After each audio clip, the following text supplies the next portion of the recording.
dahil nga galing tayo sa mga matatabang pagkain dahil nga sa okasyon ng bagong taon, Christmas, kaya for today's video nga ay magluluto naman tayo ng napakasarap na lumpiang tulingan na kung saan talagang magugustuhan nyo. Kaya samahan nyo ko guys, uumpisahan na natin ito. Let's go!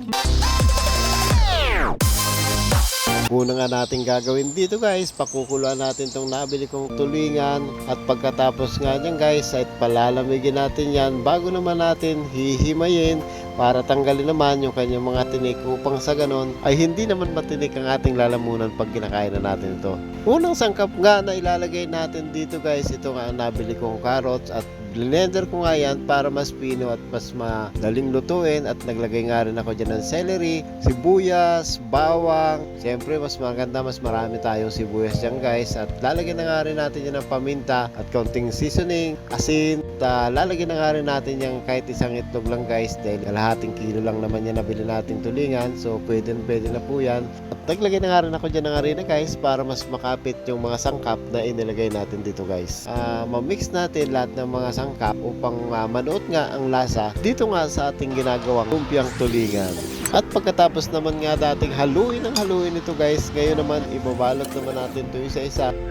Nang sa ganon, pagkatapos nga natin ibalot ay piprituhin naman natin guys upang sa ganon ay matikman na nga natin itong napakasarap na lumpiang tulingan na kung saan ngayon kung lang ito matitikman sa tanang buhay ko mga idol. Sa pagkakataon nga ito ay binigay ko na nga sa aking misis yung pagbabalot dahil hindi nga ako marunong magbalot yan guys. Siya na ang magbabalot at ako naman ang magpiprito, kaya yun, samahan natin siya guys hanggang sa matapos niya nga ito balutin at tayo naman guys magpiprito naman para naman makapagpahinga siya at ako naman ang magtutuloy, ako na rin nakakain. Ito na at malapit na nga matapos ang kanyang pagbabalot kaya nagpailit na nga ako dyan guys na kawali para naman pag natapos ay pwede na natin umpisahan iprito nga itong lumpiang tulingan na napakayami at napakasarap talaga mga idol.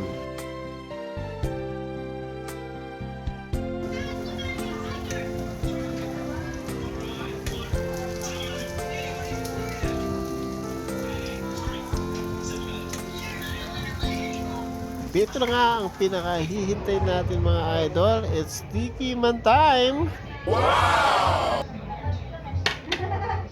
Mas malamig nung ano. Hindi na masyadong ano. Hindi, kaya palang init eh.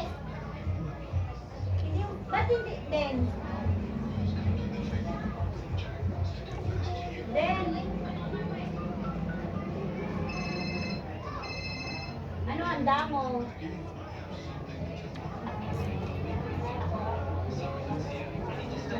Wow, big din. Yung ano sana eh, yung nakita ko sana ko orderan ko, masarap din ang pagkain. Kaso naman, 16 to 22, talagang loaded na sila. Tapos yun nga, 25 hindi na sila. Pero masarap din naman itong in-order.